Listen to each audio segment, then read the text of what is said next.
Today, I will be sharing with you guys exactly how to pay your high-ticket dropshipping suppliers if you're doing dropshipping the correct way, which is selling high-ticket products and using Google Ads and shipping and using suppliers from the USA or local suppliers, whatever country that you're going to be selling in. So if that doesn't even make sense to you, to check out some other videos to explain what high-ticket dropshipping is and how it differs from traditional dropshipping, which is what 99% of what YouTube is showing you guys nowadays. But to answer those questions for people that are interested, how do you pay your suppliers if you're doing high-ticket dropshipping?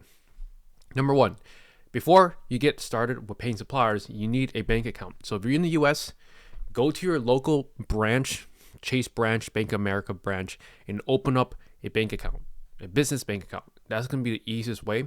Now, the thing with local businesses or local banks is that a lot of times they require a minimum balance in order to not have any fees.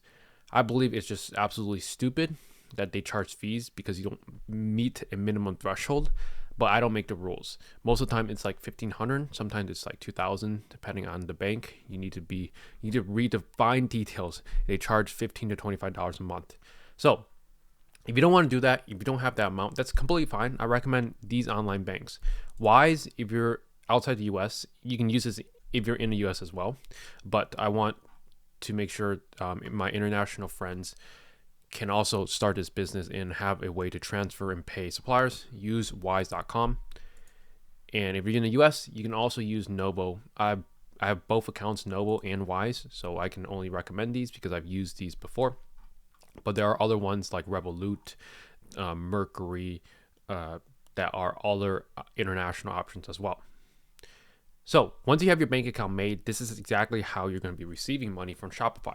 If you're using Shopify, you should be using Shopify payments, and payments should be coming directly from your bank account. From Shopify payments directly into your online bank or your physical bank, whatever bank that you're going to be using.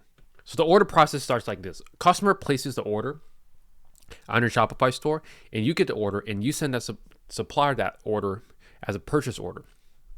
And all that purchase order will say is purchase order 1001, the customer's name, and then dash the supplier's name. And once you send that to the supplier with all the information like the product that they bought, the price that you owe the supplier, and the shipping address, and any information that is tied with the customer, send that over to the supplier. Supplier's going to send you a quote, and now it's time to pay the supplier. Now, in terms of credit cards, you can use credit cards to pay suppliers. That's going to be the best way and the recommended way. But there's going to be alternative methods as well if you cannot get a credit card because you're outside the US, or you just don't have, you just can't get business credit cards. Though if you can't get a business credit card, you can use a business debit card. That also works. But you most of the times want to use a credit card because of points. And these credit cards you also want to use for ad spend, your Google ad spend, and any other expenses that you can put on a card, where suppliers don't charge you additional fees to use a credit card. That's when you want to use a credit card because you earn a ton of points, a ton of free cash back just by using credit card. So I recommend 3 different credit cards. And I have all 3. So I'm going to show you which ones I have and which ones I would recommend. So on the Chase side, so Chase has a 524 rule, meaning you can only open up 5 credit cards in the last 24 months. So make sure you get Chase cards first because of the fact that if you have more than 5 credit cards in the last 24 months, then you cannot get a Chase card, which is unfortunate because Chase has pretty good cards. So in terms of what Chase cards I recommend, here's this one, Chase Inc. Business Unlimited, which earns you 1.5% unlimited cash back on all expenses, no matter what. And the best part about these cards is if you're a new person open up this card for the first time, you earn a sign-up bonus, which is earn $750 after you spend $6,000 on purchases in the first 3 months. Now, you might think $6,000 is a lot, but trust me, it is not, because that's like 2 to 5 orders maximum, depending on the order size.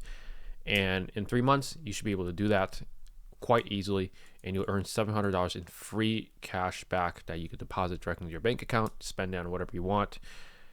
And for the first 12 months, you get 0% APR, which I don't ever really look at this because you should always be paying off the cards no matter what. But let's just say, for whatever reason, this interests you, you have 0% APR for the first 12 months when you open this card. Now, there are some other cards as well, which is going to be the Inc. Business Preferred. And with this card, you earn 3 times points on shipping and advertising. This is going to be your card if you're going to be spending money on Google Ads. 90,000 bonus points, forget exactly how much that is in dollar amounts, but if you're going to use it for points, it's better to use for travel than cash back. That's all I'm going to say. Because with cash back, you can still, 90,000 is still worth something. Probably like $900, I would say, is how much it's actually worth, but it'll be worth way more, like at least double, if you were to put it towards travel.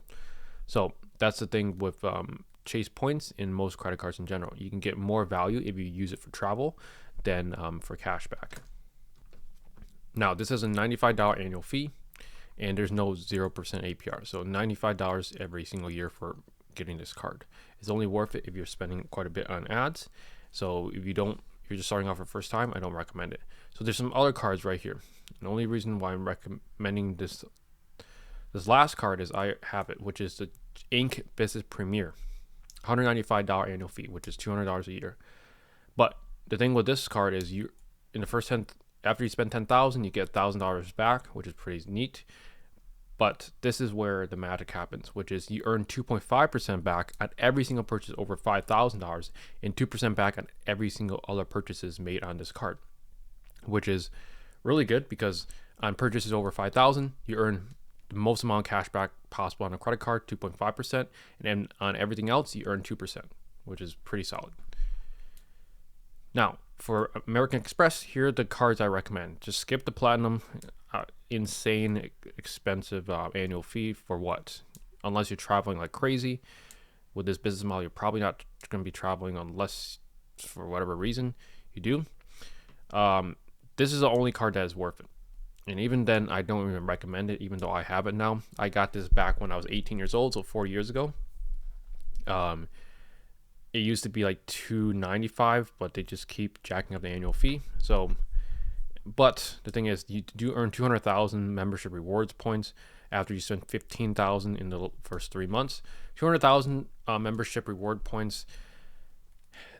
All I'm gonna say is like the points are worth even less for cash back on American Express's side. It's really only worth it if you are traveling. So you also earn 0% for the first 6 months as well. Not too important, but you do get some neat things with this card.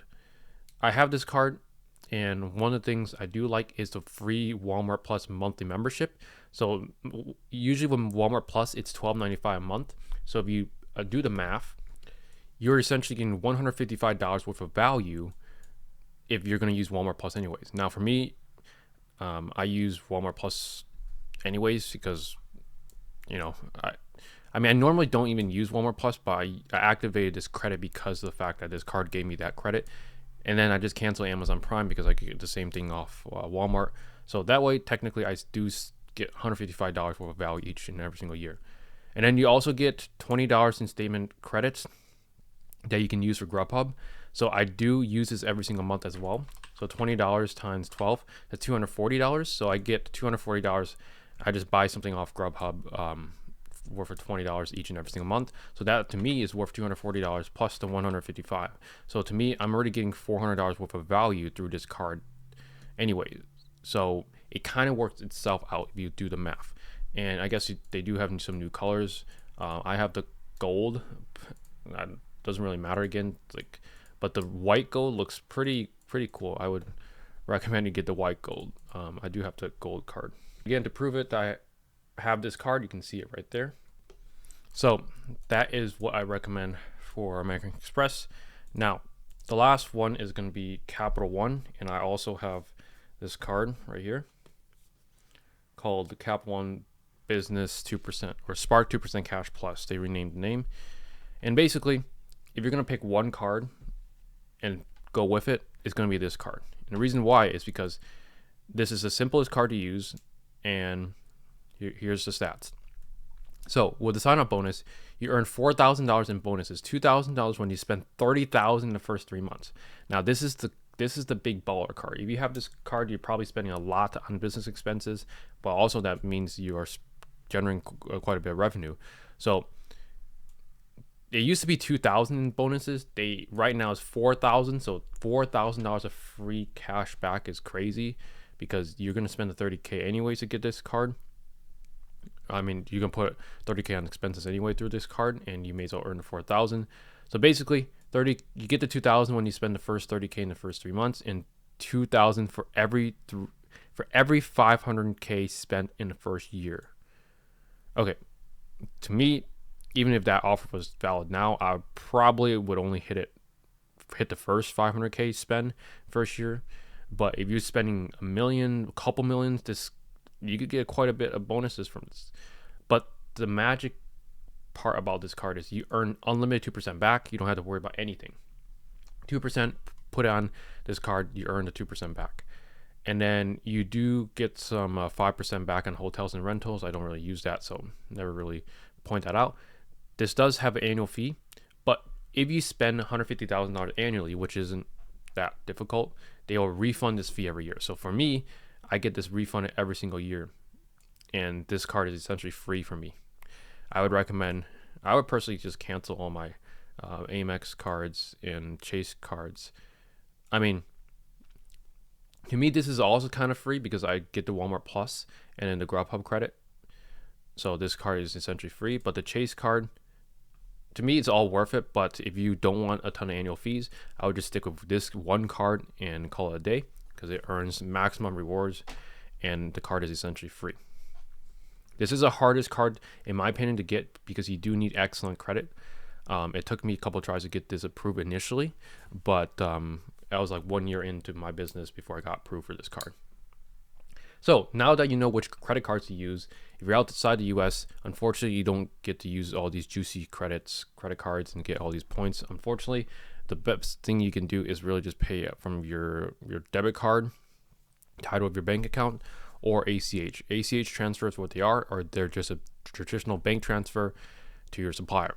Nothing fancy about it, nothing else really much to say to it. All your banks will offer ACH. Wise offers it, Noble Bank and Revolut, Mercury, they all offer ACH transfers. And then the last thing I want to cover is going to be net 15, net 30, sometimes net 60/90, but those are more rare. Basically, it's usually net 30. And essentially what net payments mean is essentially it's just like a small loan, and you have 30 days to pay it off. So suppliers will invoice you using net 15 or net 30, and most suppliers will allow you to pay that off in that given time frame. So they will ship the product to the customer, and then you have 15 or 30 days to pay that off to the supplier. So that way, that helps with your cash flow. Most suppliers will also allow credit cards. Just check if there's any fees to use that, and if there is 3% fees, then I wouldn't recommend it, because you're only earning 2% back on these cards. So only you pay the supplier using a credit card if there's no fees to use it. And if there is fees, use ACH transfer. And that's pretty much it. That's how you pay your suppliers using high ticket dropshipping and using USA suppliers in general. If you have any questions, drop in the comment section below, and I'll see you guys in the next one.